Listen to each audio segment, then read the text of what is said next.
Salut à tous et bienvenue sur la chaîne. Aujourd'hui on va plonger dans un sujet qui secoue l'industrie pharmaceutique française, l'américanisation du Doliprane. Ce médicament, incontournable dans nos pharmacies, pourrait bien passer sous contrôle étranger.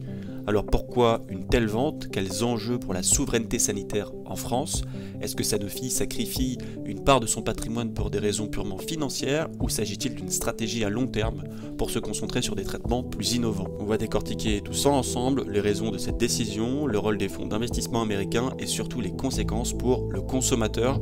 Restez bien jusqu'à la fin de cette vidéo car ce sujet va bien au-delà d'un simple cachet. Le Doliprane s'américanise, une mutation stratégique, on va pouvoir démarrer, donc on lit que le Doliprane, un médicament emblématique en France, fait face à une transformation significative avec sa potentielle américanisation. Produit phare du laboratoire Sanofi, le Doliprane est un antalgique et un antipyrétique à base de paracétamol. Depuis son introduction dans les années 1960, il est devenu l'un des médicaments les plus consommés en France, utilisé pour traiter la douleur et la fièvre. Il fait partie d'une gamme de médicaments sans ordonnance largement distribués et est souvent la première réponse aux symptômes bénin. Je pense que la plupart d'entre vous avaient forcément déjà au moins une fois dans votre vie, si ce n'est beaucoup plus de fois, pris du Doliprane. C'est le médicament de base quand on commence à avoir des petits symptômes de maux de tête ou même parfois de petites douleurs, de rhume et j'en passe. Et donc forcément l'américanisation d'un médicament français pose à questionnement, pose on va dire à certains soulèvements d'idéaux, d'accord? On va essayer de voir un petit peu en détail les craintes qu'il peut y avoir autour de ce sujet. Mais avant ça, ce qui est très intéressant de regarder, c'est le paracétamol market, c'est-à-dire la taille du marché du paracétamol, qui est un marché extrêmement rentable, extrêmement, on va dire, compétitif aussi, et qui est surtout présent ici en Amérique du Nord, d'accord? On voit que les projections pour 2029 en taux de croissance annualisé sont bien plus intéressantes, donc on voit que c'est un marché qui a encore un bel avenir devant lui. Et ce qu'il faut comprendre, c'est que la structure derrière le médicament s'appelle Opella, d'accord? C'est une filiale de Sanofi. C'est justement dans la division santé grand public que justement cette filiale se situe. Cette branche de Sanofi est en charge de plusieurs marques populaires dont le Lysopaïne et le Malox. Malgré ses bons résultats financiers, quand même 5,2 milliards d'euros de chiffre d'affaires en 2023, Sanofi a décidé de vendre cette filiale. Cette décision s'inscrit dans une stratégie visant à se concentrer sur des médicaments à plus forte valeur ajoutée, notamment en immunologie, d'accord, un domaine où le groupe excelle avec des traitements innovants comme le Dupixent, d'accord, qui sont évidemment des médicaments qui sont inévitables, pas forcément remboursés et surtout qui valent beaucoup plus cher. Contexte de l'américanisation, le terme américanisation désigne ici la possibilité que le Doliprane passe sous le contrôle d'un fonds d'investissement américain, ce qui est un sujet sensible en France compte tenu de l'importance culturelle et sanitaire de ce médicament. Plusieurs candidats tels que les fonds de Advent et Clayton et Dublier et Rice ont exprimé leurs intérêts pour l'acquisition d'Opella. Ce type de transaction soulève des inquiétudes en matière de souveraineté sanitaire et de sécurité d'approvisionnement, notamment en cas de rupture de production. La vente de cette filiale pourrait atteindre une valeur estimée entre 15 et 20 milliards d'euros. Donc ça offrirait ici à Sanofi une possibilité de réinvestissement très conséquente avec une finalisation attendue d'ici, a priori, pour le moment, fin 2024. Pour Sanofi, cette transaction permettrait de réorienter ses investissements dans des secteurs plus stratégiques et d'assurer une plus grande rentabilité à long terme en se concentrant évidemment sur des médicaments plus rentables. Et le souci de la souveraineté sanitaire vient ici être une des plus grosses craintes dans le sens où elle fait référence à la capacité finalement d'un pays à produire, contrôler et distribuer finalement ses propres médicaments, garantissant ainsi l'accès à des traitements essentiels pour sa population. Dans le cas du Doliprane, c'est un produit quand même historique et largement utilisé en France. Son transfert potentiel à des intérêts américains via des fonds d'investissement soulève quand même quelques craintes. Si le contrôle de la production venait à passer sous une gouvernance étrangère, la France pourrait perdre une certaine autonomie, évidemment sur ce médicament qui est plus que clé pour la bonne santé finalement du consommateur français en règle générale. Cela remet évidemment en question la capacité aussi du pays à maintenir un accès stable à ce produit sans dépendre des décisions stratégiques évidemment qui seront prises désormais à l'étranger si la filiale vient à être vendue. Ce souci est renforcé par des pénuries de médicaments récentes amplifiées par la pandémie du Covid-19 où plusieurs médicaments essentiels étaient difficilement accessibles. Les délégués syndicaux et les acteurs politiques craignent que si la France perdait la main sur les productions domestiques comme le Doliprane, le pays serait plus vulnérable face à des crises sanitaires ou des décisions étrangères pouvant évidemment restreindre l'accès aux médicaments. Une autre question est sur la table en ce qui concerne la sécurité d'approvisionnement. Elle concerne la capacité de fournir en continu et sans rupture les médicaments aux patients et donc des soins. Si la production de Doliprane est délocalisée ou si la gestion est, on va dire, fournie à des fonds d'investissement étrangers, cela pourrait potentiellement entraîner une réduction des investissements dans les sites de production locaux ou un changement de priorité dans la gestion des stocks. Il faut comprendre que le site de production de Lisieux, par exemple, fabrique une grande partie de Doliprane actuellement desservie sur toute la France. Bien que Sanofi ait annoncé quand même des investissements pour augmenter la production sur ce site, les salariés s'inquiètent que les nouveaux propriétaires puissent choisir finalement d'optimiser leur marge au détriment de la production locale. Évidemment, ça pourrait entraîner des ruptures d'approvisionnement, comme justement ça a déjà été observé dans certains secteurs où des entreprises françaises ont été rachetées par des intérêts étrangers. Ces inquiétudes soulignent aussi les risques liés à la vente de cette filiale ou à des décisions motivées par des objectifs de rentabilité qui pourraient entraîner des conflits et justement des besoins de santé public. On lit que 1600 salariés des sites de production français concernés ont exprimé leurs inquiétudes face à cette annonce. La crainte d'une perte de contrôle national sur des médicaments essentiels comme Doliprane résonne en effet avec les débats actuels sur la souveraineté sanitaire.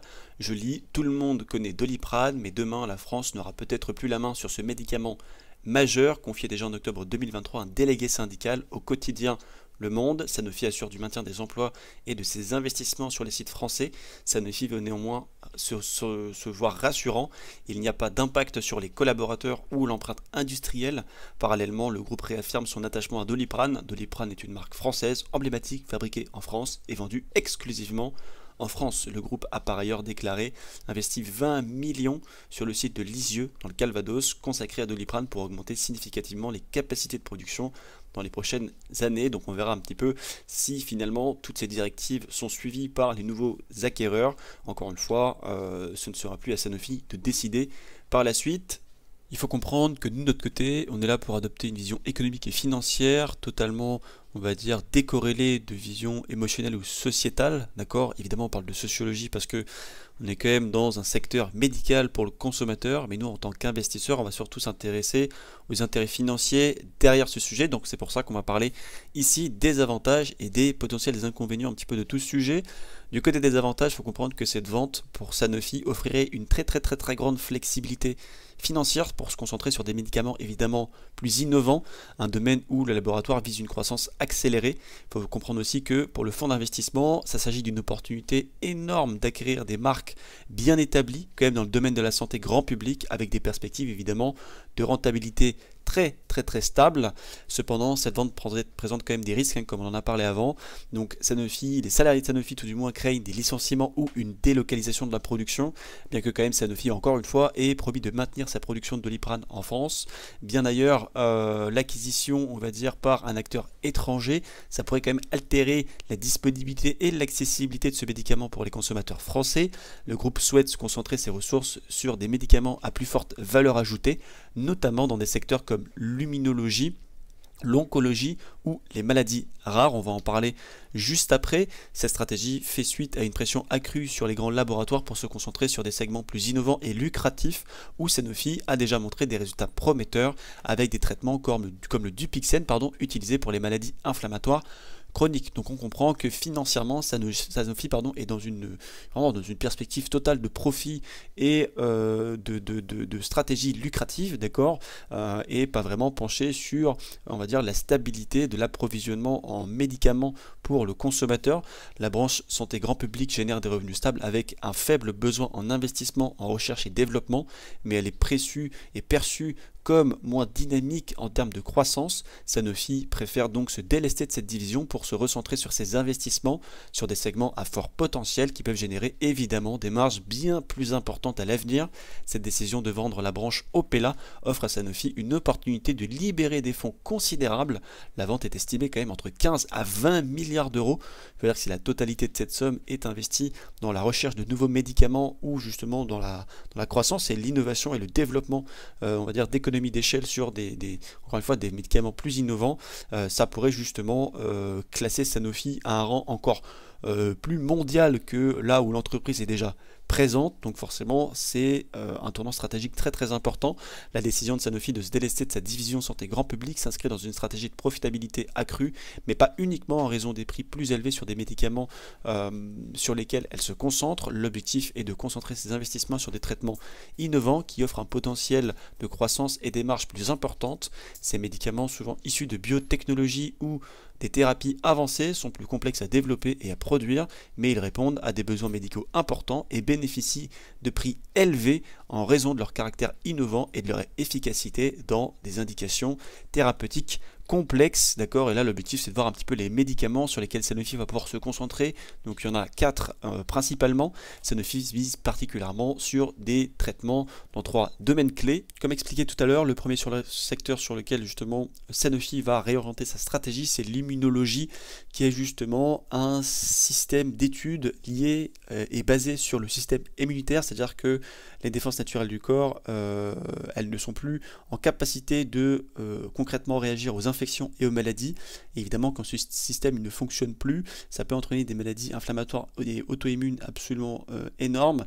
Donc il y a par exemple la dermatite apotique, pour ceux qui connaissent, c'est une forme d'eczéma qui cause des inflammations de la peau atroces. L'asthme évidemment, une maladie qui rend la respiration très difficile en raison d'une inflammation des voies respiratoires, et la polyarthrite rhumatoïde, une sorte de maladie auto-immune où le système finalement immunitaire, il attaque les articulations et ça va causer des douleurs et des gonflements très conséquents, beaucoup de douleurs, et vous avez aussi ce qu'on appelle la polyarthrite asthmatiforme qui justement va venir déformer tout ce qui va être les extrémités, les doigts, les pieds, etc. C'est vraiment une maladie qui est très compliquée, et un des médicaments qui est le plus souvent utilisé dans ce secteur-là des maladies, dans l'immunologie, c'est le Dupixent, qui est justement un médicament qui est là pour réduire l'inflammation dans ces maladies-là, comme l'eczéma dont on a parlé, l'asthme ou la polypose nasale aussi, et lui de son côté va aider certaines réactions immunitaires qui causent ces inflammations. D'accord, il est souvent prescrit aux patients qui malheureusement n'ont pas bien réagi à des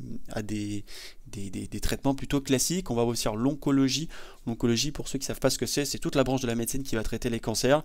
Donc elle comprend la recherche, le diagnostic et le traitement évidemment des tumeurs malignes, c'est-à-dire celles qui vont se développer de manière totalement incontrôlée.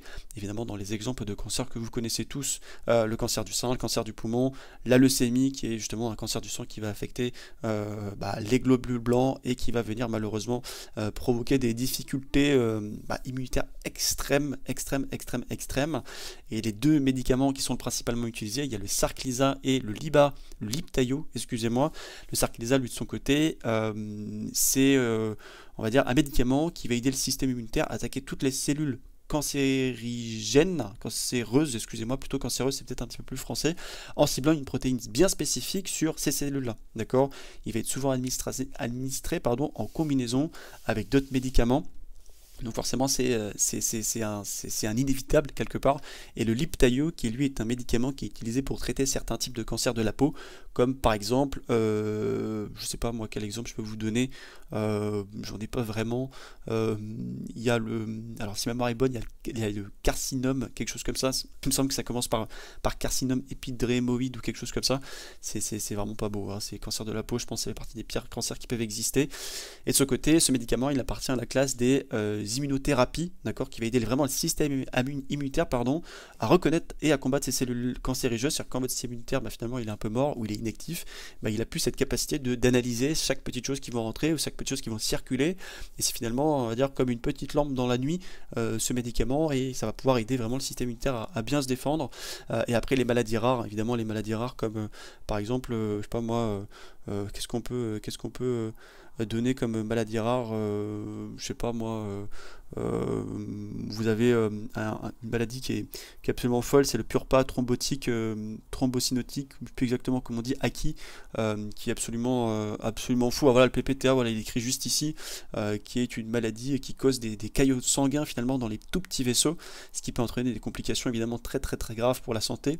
Et donc le Cablivi, il aide à prévenir la formation de ces caillots.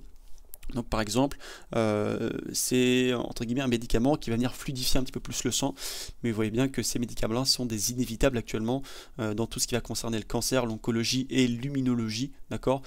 C'est évidemment aussi des médicaments qui ont une rentabilité quand même très conséquente. Donc on lit que en concertant ses efforts sur ces segments, Sanofi vise non seulement à développer des médicaments innovants avec des prix élevés en raison de leur complexité et de leur efficacité, mais aussi à capter une part plus importante de marchés en forte expansion comme l'immunologie, et l'oncologie. Cette réorientation stratégique reflète un mouvement global dans l'industrie pharmaceutique où les grands laboratoires privilégient les traitements de niche à fort potentiel plutôt que les médicaments en vente libre ou génériques qui ont, on va dire, des marges beaucoup plus faibles. D'un point de vue technique, d'un point de vue de l'analyse, on peut voir que ici, graphiquement parlant, Sanofi latéralise quand même depuis maintenant un bon moment. Évidemment, on est sur un pricing de récession, donc on ne va pas forcément aller trop vite, entre guillemets, sur son analyse et sur ses perspectives. On va aller sur graphique pour essayer d'analyser tout ça. On peut observer que Sanofi, évidemment, latéralise depuis maintenant un bon moment, d'accord. Ça reste une entreprise extrêmement rentable. En tant que financier, en tant qu'investisseur, je m'orienterai plutôt évidemment sur des achats à long terme sur cette entreprise. Maintenant, comme on dit, on n'achète jamais quand c'est tout en haut ou on ne vend jamais quand c'est tout en bas. Et en effet, ici, je m'attendrai dans tous les cas, par rapport à la perspective économique actuelle, évidemment, à un retracement du cours. Alors évidemment, si Sanofi venait à vendre sa filiale Doliprane, malgré tout, cela pourrait ne pas avoir un aspect très positif dans ses comptes, parce que c'est, on va dire, un gain de sécurité à long terme, peut-être basé sur de la santé grand public, d'accord. Ça reste quand même un secteur de rentabilité stable à long terme, comme on l'expliquait juste avant. Donc ceci ne pourrait pas avoir, on va dire, une bonne réaction par rapport au marché. On verra comment les investisseurs réagissent et surtout comment Sanofi viendra investir ses 15 à 20 milliards d'euros dans les projets dont je viens de vous citer précédemment. Techniquement parlant, je m'attends à ce que Sanofi ici vienne récupérer ce dernier niveau de liquidité juste là, d'accord, pour potentiellement espérer pourquoi pas des corrections par la suite. Cela dit, si les investissements stratégiques sont très profitables et que la manœuvre est rapidement réalisée, on pourrait voir un cours de Sanofi évidemment s'envoler, mais encore une fois, il faudrait que tout ceci prenne place dans l'économie du réel et cela peut prendre évidemment pas mal de temps. J'aurais bien identifié cette dimension juste ici, mais le problème c'est que on a cette grosse trendline qui se situe juste là, donc j'estime que post-récession, on devrait voir un Sanofi potentiellement corriger juste en dessous de ce niveau de liquidité, même plus précisément en dessous aussi de ce niveau de liquidité ici présent. Évidemment, dans ces niveaux-là, Sanofi sera une entreprise extrêmement intéressante à l'achat. Ce sujet est déontologiquement et éthiquement compliqué à aborder pour un financier. Cela dit, l'objectif de cette vidéo était vraiment de revenir sur les aspects très économiques finalement du sujet, comprendre un petit peu les mouvances financières que l'entreprise prévoit de mettre en place. Évidemment, éthiquement parlant, le sujet pourrait avoir des conséquences compliquées d'un point de vue du salariat, mais a priori, Sanofi se tient à rester rassurant sur la continuité des entreprises en France. Il faudra donc rester attentif un petit peu à ce que l'entreprise pourra délivrer en termes d'informations dans les mois à venir. Est-ce que l'État, est-ce que le ministère de la Santé va intervenir ou pas, parce que cela pourrait avoir évidemment des potentielles conséquences assez compliquées à gérer dans un cas où une crise sanitaire ou justement une souveraineté sanitaire serait mise à mal. Voilà, en tout cas j'espère que cette vidéo vous a plu, elle vous a permis de comprendre le sujet. Merci à tous d'être restés jusqu'au bout et on se retrouve du coup dans un prochain format. Salut tout le monde, ciao ciao.